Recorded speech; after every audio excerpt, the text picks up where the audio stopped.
মাননীয় প্রধানমন্ত্রী, সালাম আলাইকুম। এখানে বিডিআরে বিদ্রোহ হয়েছে। আমি আছি দরবার হলে, আমার অফিসারদের সহ আমাদেরকে ঘেরাও করে গুলি করছে ওরা। আমাদের অস্ত্র নাই, এই জন্য আমরা জবাব দিতে পারছি না। না, অলরেডি র্যাব মুভ করছে, সেনাবাহিনীও মুভ করবে। আপনি যত দ্রুত পাঠাবেন তত তাড়াতাড়ি পরিস্থিতি আমরা সামাল দিতে পারবো। যাচ্ছে, আমি দেখি হেলিকপ্টার পাঠাচ্ছে।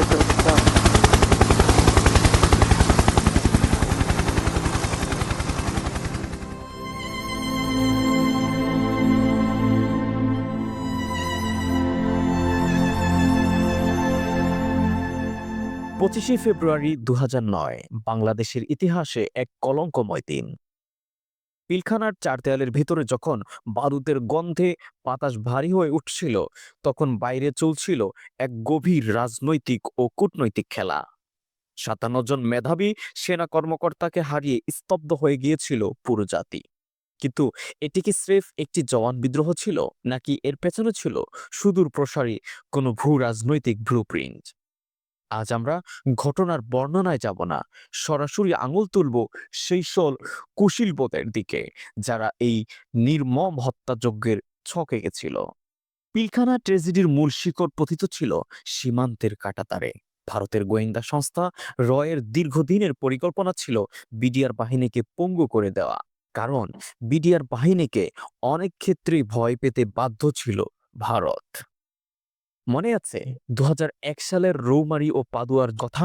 সেখানে বিডিআরের হাতে বিএসএফ এর চরম পরাজয় হয়েছিল। ঘটনাকালীন BDR DG major general Fazlur রহমানের পেশাদারিত্বে ভারত যে অপমান হয়েছিল তা শুধু লজ্জাকর নয়, বরং অতি লজ্জাকর। 1971 সালের সিআইএ রিপোর্ট অনুযায়ী ভারতের শর্তই ছিল বাংলাদেশের কোনো শক্তিশালী সীমান্তরক্ষী বাহিনী থাকবে না। বিডিআর এর কমান্ড ও ট্রেনিং ছিল সেনাবাহিনীর হাতে, যা বিএসএফ এর জন্য ছিল বড় আতঙ্ক। বিভিন্ন তদন্তে বলা হয় 19 ও 21 ফেব্রুয়ারি পশ্চিমবঙ্গের মিষ্টির প্যাকেটের আড়ালে 15 জন প্রশিক্ষিত শুটারকে বাংলাদেশে প্রবেশ করানো হয়, যাদের কাজ ছিল লাল টেপওয়ালা কর্মকর্তাদের টার্গেট করা। এমনকি বাংলাদেশের মিডিয়া জানার আগেই ভারতের একটি টিভি প্রচার করে দেয় ডিজি শাকিল নিহত। এই পুরো পরিকল্পনাটি জানতেন খোদ শেখ হাসিনা। ঘটনার এক সপ্তাহ আগে তড়িৎ গতিতে তাকে সুধাসদন থেকে যমুনায় সরিয়ে নেওয়া হয়। 25 ফেব্রুয়ারি সকালে এনএসআই তাকে বিদ্রোহের খবর দিলেও তিনি সেনাবাহিনীকে তাৎক্ষণিক অ্যাকশনের অনুমতি দেননি, বরং সময় ক্ষেপণ করে খুনিদের নির্বিঘ্নে কাজ করার সুযোগ করে দেওয়া হয়েছিল। বিকেলে খুনিদের সাথে বৈঠকে বসেন তিনি, ঘোষণা করেন সাধারণ ক্ষমা, অথচ একবারও জানতে চাননি তার বাহিনীর কর্মকর্তাদের অবস্থা।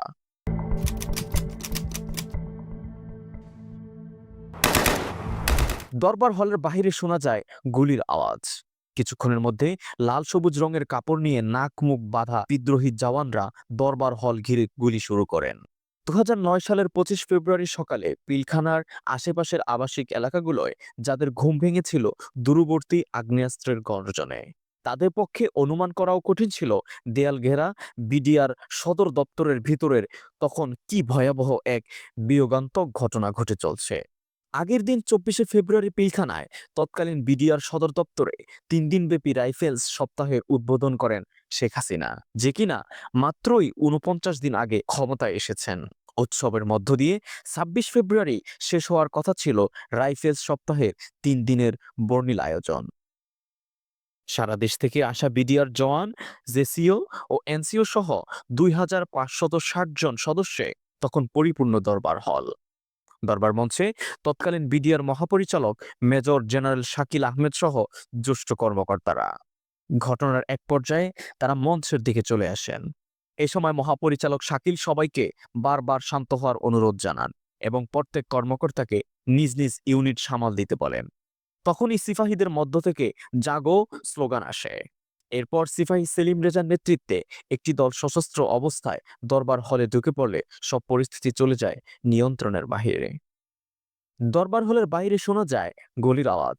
কিছুক্ষণের মধ্যে লাল সবুজ রঙের কাপড় দিয়ে নাক মুখ বাঁধা বিদ্রোহী জওয়ানরা দরবার হল ঘিরে গুলি শুরু করেন। সকাল 10:30টার দিকে কর্মকর্তাদের বরাবর হল থেকে সারিবদ্ধভাবে বের করে আনেন বিদ্রোহীরা। শুরু হয় পিলখানা জুড়ে তাণ্ডব। চলে সেনা কর্মকর্তা সহ তাদের পরিবারকে হত্যা, নির্যাতন, জিম্মি, লুটপাট আর অগ্নিসংযোগের মতো ঘটনা। খবর পেয়ে সাভার ও ঢাকা সেনানিবাস থেকে সাজোয়া যান এবং ভারী অস্ত্র নিয়ে পিলখানার দিকে রওনা হন সেনা সদস্যরা। বেলা 11টার মধ্যেই তারা ধানমন্ডি ও নীলক্ষেত মোড় শান্তিপূর্ণ অবস্থান নেন। বিডিআরের 1 ও 5 নম্বর গেটের আশপাশ সহ বিভিন্ন পয়েন্টে আর্টিলারি গান ও সাজোয়া যান স্থাপন করা হয়। বিদ্রোহীরা সদর গেট ও 3 নম্বর গেট থেকে সেনা সদস্যদের লক্ষ্য করে গুলি ছোড়েন। এর পেছনে আরও একজন বড় প্রতারক ছিল। তিনি হলেন লেফটেন্যান্ট কর্নেল শামস চৌধুরী। এই শামসকে শেখ হাসিনা নিয়ম বহির্ভূতভাবে এসএসএফ পদে পদোন্নতি দিয়ে কর্নেল পদে নিয়োগ দেয়।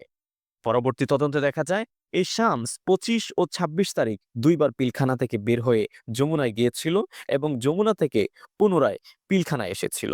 শুধু তাই নয়, তার একাধিক কল রেকর্ড পাওয়া যায় সে যমুনায় কোনো এক ব্যক্তির সাথে একাধিকবার কথা বলেছিল।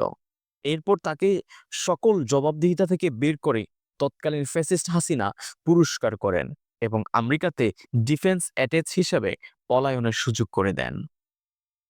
সন্ধ্যা 6টার দিকে নানক সাংবাদিকদের জানান প্রধানমন্ত্রী বিদ্রোহীদের সাধারণ ক্ষমা ঘোষণা করেছেন, কিন্তু সন্ধ্যায় পিলখানার বিদ্যুৎ ও সংযোগ বিচ্ছিন্ন করে সেনা কর্মকর্তাদের লাশ মাটিতে পুঁতে ফেলা হয়। 27 ফেব্রুয়ারি পিলখানার ভেতরে সন্ধান মিলে একাধিক গণকবরের। সেখানে পাওয়া যায় বিডিআরের মহাপরিচালক মেজর শাকিল আহমেদ ও তার স্ত্রী সহ সেনা কর্মকর্তাদের লাশ।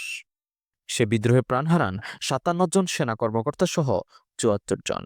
পিলখানা থেকে উদ্ধার করা হয় ছড়িয়ে ছিটিয়ে থাকা গ্রেনেড সহ বিপুল পরিমাণ অস্ত্র।